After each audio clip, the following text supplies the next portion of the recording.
Welcome to Coffee and a Weather Map with Jeff. It is July 10th, 2025, and we'll just jump right on into it. As we take a look at the 5 a.m. analysis, that's Eastern Daylight Time. Otherwise, it's 4 a.m. in Central Daylight Time for those of you in South Texas.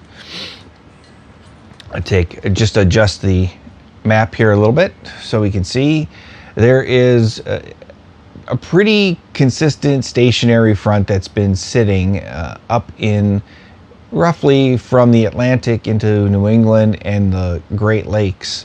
Today it's mainly in the lower Great Lakes. It looks like it has finally kind of moved south so that it's not causing major issues down in southeast lower Michigan today.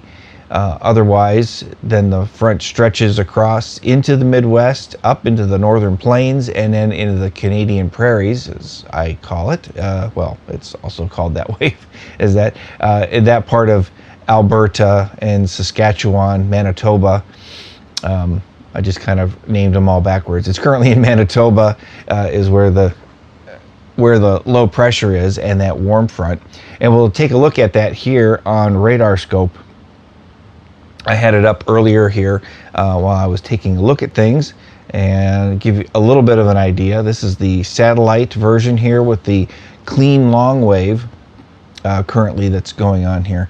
And that's just one of the bands that we can look at, especially at night. It's easier to see cloud cover overnight. What I wanted to show is the MRMS, or the multi-radar multi-sensor system, which shows the networked radars of the US and Canada together. It's been pretty nice since they've been able to put this product together several years ago. And we've been waiting for it in the Weather Service when I was there for a while. We will see that there's a pretty much a line of thunderstorms that stretches from the Midwest all the way up into northwestern Ontario. That's up in this area here. The low pressure system itself is up in this general area from what we were looking at, just a little bit into northern part of Lake Winnipeg. And then it kind of stretches down into this area before it then causes that. So that's one of the things that we'll take a look at here coming up. You can kind of notice a little bit of a hook here, or what we call in the Weather Service a comma head with these types of systems. There is what we call an MCV, a mesoscale convective vortex. So sometimes these areas of thunderstorms, the thunderstorm complexes, can spin up their own little low pressure system in and of themselves, big enough that you can see it on satellite and radar. All right, so let's jump back over here to Safari. We've already talked about the 9Z map. So what I also had, oh, that's right, I need to jump.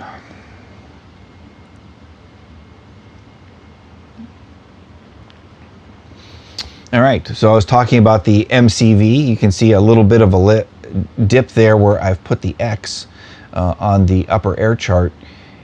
That's just an area of low pressure in the upper atmosphere. You can see if you look at the rest of the chart, the lines north and south of it pretty much are continuing to show that there's a ridge in that area, but there's just that little bit of a trough that's starting to, or is visible there at 500 millibars. And if we take a look at, this is around 11Z, so this was around 7 o'clock in the morning. I kind of drew in all the fronts, pretty much how it goes. The warm front then trails down pretty much along where the showers and thunderstorms were. The upper air during that time period showed, which is all those little red lines in there, and then the yellow X's shows the spin there where the vortex is at. There's a cold front that stretches out into Montana, down from the low that's up in Canada, and at 9Z that was also being shown as a stationary front that went out a little bit further to the west. And then there's several areas of low pressure in the Front Range of the Rockies. One in Utah with a cold front there. We'll talk about that here in a little bit. That's going to cause some issues. And then, of course, we've got clouds and rain with the lows that are stretched out into New England and then off the East Coast. So to show what is going on around the country currently, we have the WWA map, or the watch, warning, and advisory map that the Weather Service puts out. Right now, there are a couple of areas of hot spots to watch out for. The first one's up in New England, and that's where we have a flood watch currently going on. And that little red dot there means that there is a flash flood warning for, it looks like, South Boston and Norwood, from what it looks like. Yes, Norwood on there. So if you're in that general area, you need to be aware.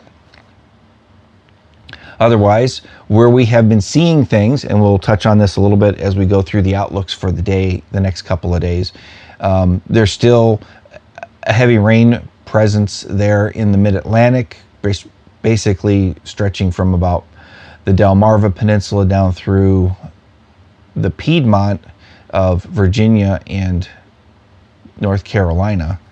And we'll see that the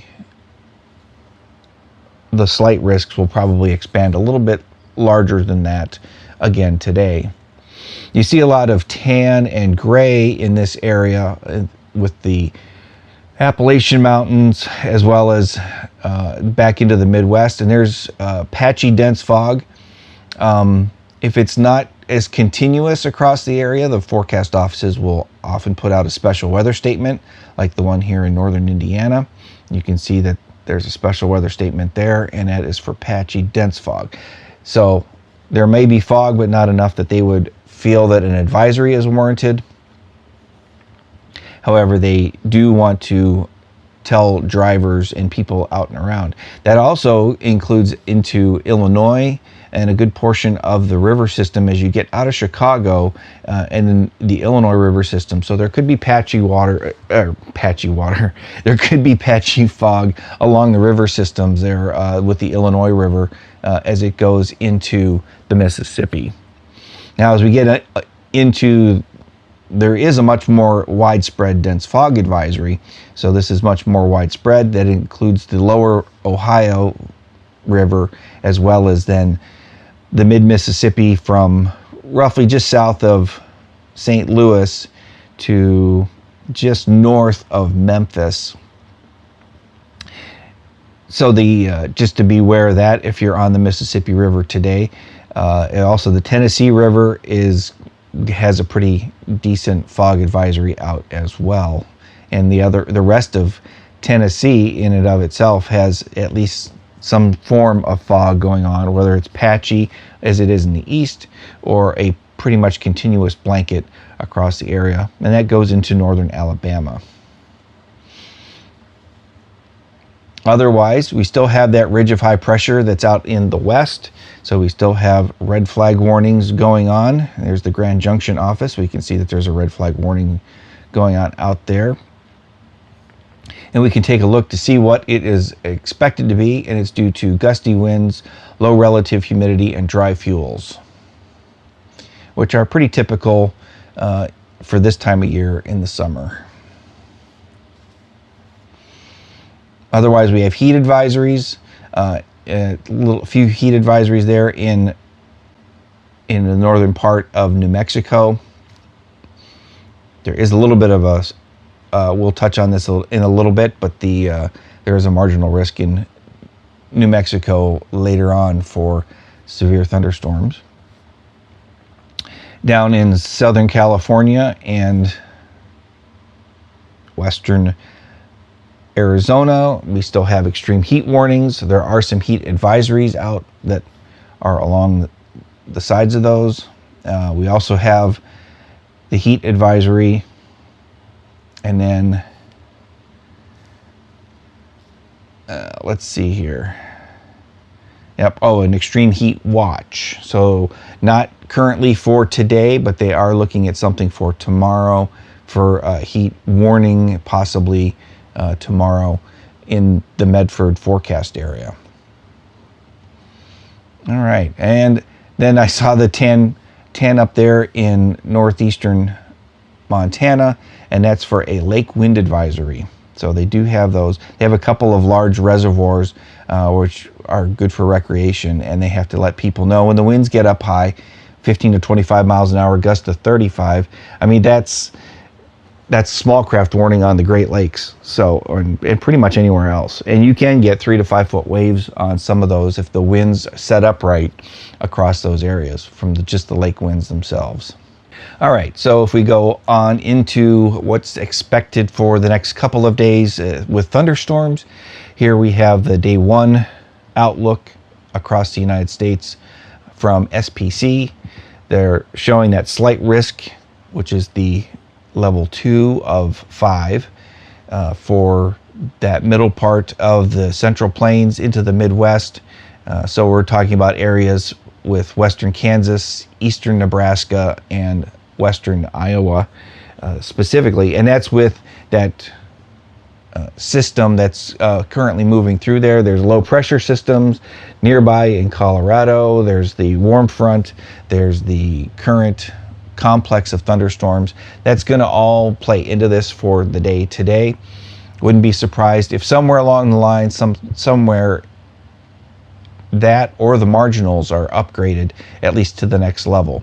The rest of the warm front up there in the Dakotas is expected to at least be marginal with strong to severe storms. Part of that system that's moving across for later on tonight, there's a chance for severe weather in that marginal area that stretches from Ohio, which could be later today, in Pennsylvania up through New York and into New England. And then, of course, we have the backdoor cold front that we kind of noted. I may not have mentioned it before, but it is a front that's trying to move down the coast, and it could spark some more showers and thunderstorms. Of course, we just have low pressure and lots of moisture available for afternoon thunderstorms that could stretch all the way down, that it could be strong to severe from southeastern Virginia all the way down to most of the state of Georgia. As we take a look at the next day and the systems progress a bit, it looks like that there's going to be a chance for thunderstorms tomorrow in northern Michigan, but right now it looks like we don't even get into the marginal.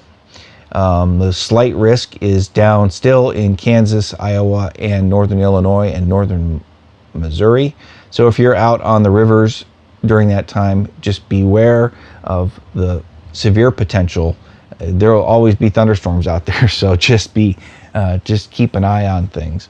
Things could be wrapping up in the Dakotas finally, as that has been going on. Although the front range of the Rockies, the plains, all the way down through New Mexico and the panhandle of Texas, looks like there's still going to be some marginally severe weather out there, as well as the rest of New England all the way down through the Carolinas.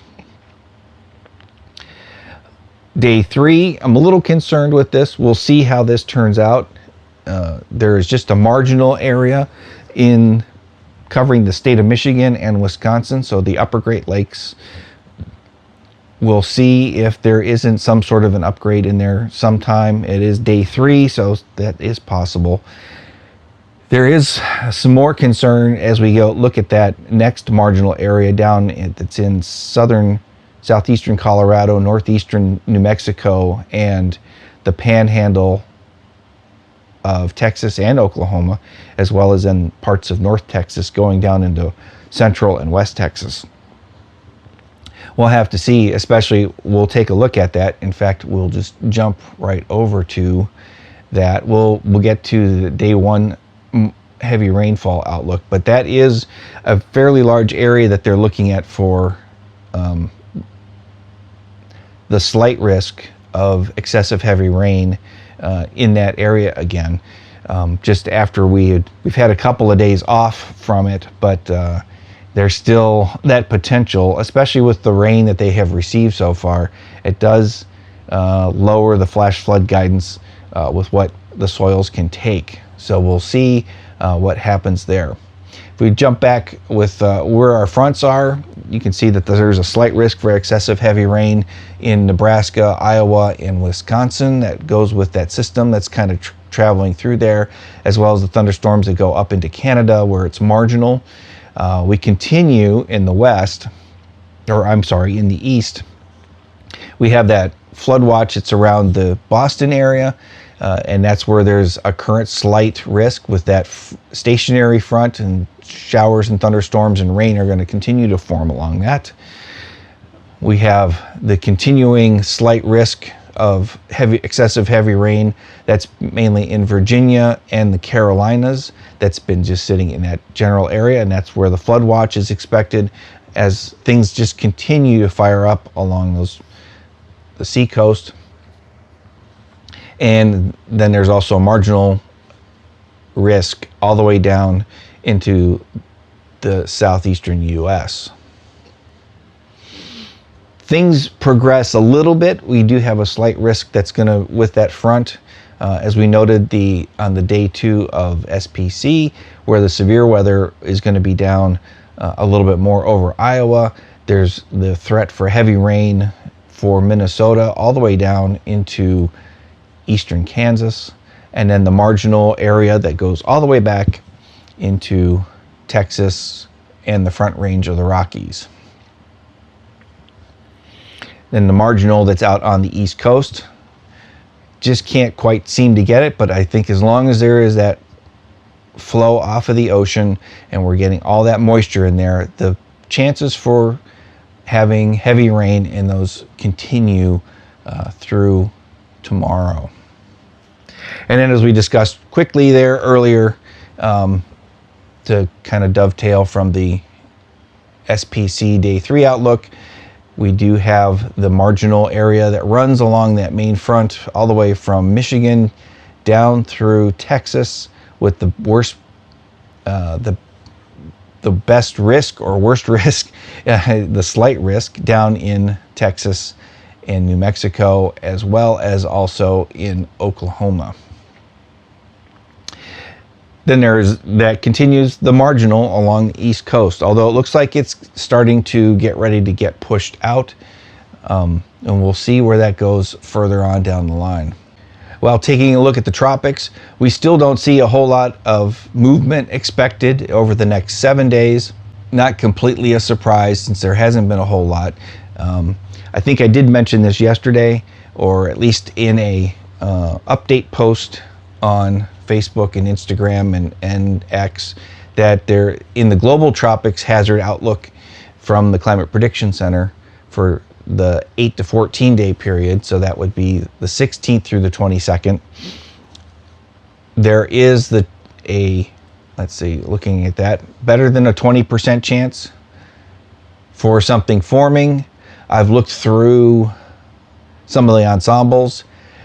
The GFS definitely wants to try to do something. The European has a lot of heavy rain in that area, so we'll see how this pans out. So there is something to watch there. I did also notice that the deterministic GFS was trying to form something in the Atlantic just off the Georgia coast, similar to Chantal. So we'll see what happens, but this is, you could almost put that 20% across the state of Florida and up along that southeastern coastline. So just be prepared for things that could happen during the following week. So that brings us to our forecast for the local areas. So starting with northern Michigan, you see that they've got a sunny symbol there for northern Michigan out of the office in Gaylord, with temperatures about 77 to 83 degrees. I wanted to take a quick look at that. If you take a look at the high temperatures along the lakeshore, temperatures are in the mid 70s to upper 70s along that area, just about everywhere, including in northern lower Michigan. And then if you look inland, and then the temperatures get around 80 or into the lower 80s across the region. This is pretty typical. When the wind flow is still somewhat light, you get a nice lake breeze off of both Lake Michigan, Lake Huron, and also off of Lake Superior. And it'll penetrate inland 5 to 10 miles, and that will keep temperatures on the cool side, while inland it gets a little bit warmer. So that's the main thing. We've kind of talked about the thunderstorm possibilities for Friday and Saturday, with Saturday being the more critical day with that marginal outlook expected. Temperatures should be in the 80s across most of the area through those days. All right, that takes us to South Texas, where we have a low chance for showers and thunderstorms, mainly in the Victoria Crossroads and down the coastal plains. So basically all that area from about Falfurrias all the way up through Victoria, there will be at least a low chance. So 15 to 30% chance of rain along there, mainly probably due to the sea breeze coming in. Temperatures along the barrier islands will be in the upper 80s again today, and then near 100 as we get out into the brush country, especially the western part of the brush country and the Rio Grande Plains around Laredo. They do note that there will be some Saharan dust, and I didn't bring up the map, but it's out there. There's a puff going through right now. There's another one that's expected probably in a few days after this one clears. And so that's it for today. I hope you have a great day. If you do have any questions, you can either comment on my post on ministry-weather.com, which is the Northern Michigan Rec Weather and South Texas Rec Weather site. You can also follow me on Facebook at recreational.weather. Or on Instagram, also at recreational.weather. Thanks for listening, and have a great day.